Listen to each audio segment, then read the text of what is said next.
Ayan po po mga kalingap. So, sino ba naman ang hindi mapapabilib sa mga sinabi o binitawang salita ni Fiancé sa harap mismo ng karamihan?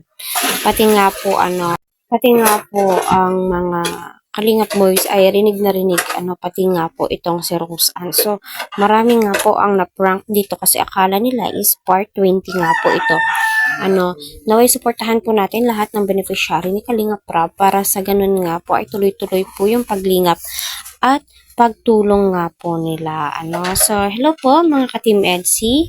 Naway nasa mabuti po kayong kalagayan. Naway patuloy po natin suportahan. Siyempre, itong si Kalingap Prab, Fiancé at mga beneficiary nga po nito. Huwag po natin skip ang kanilang ads para sa ganon ay marami pa po silang kababayan na kanilang matulungan. So, nakakabilib yung ganito. Yung mindset nga po ni Fiancé ay napaka-matured.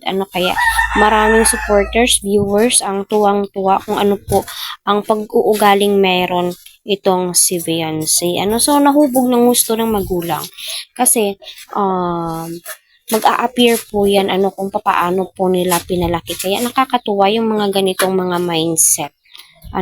Ika nga po ni Fiancé, na kung papaano ka nakilala, hindi mo kailangan baguhin ang iyong sarili kahit na marami ka ng blessings na dumarating, pera na dumarating, ay ganun at ganun pa rin po. Kasi yung perang yan ay nauubos. At saka, stay humble. Kung paano ka nakilala ni Kalingap Prab, stay put ka lang dyan. At huwag lumaki yung ulo. At habang andyan ka sa Kalingap, andyan yung pagbablog sa'yo, andyan yung mga sponsor sa'yo.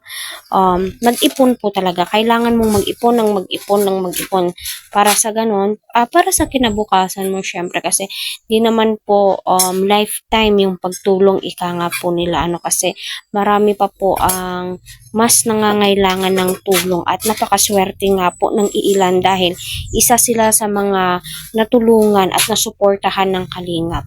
Kaya super blessed kayo sa lahat ng paraan in many ways. At syempre napakaswerte po ninyo dahil andyan yung mga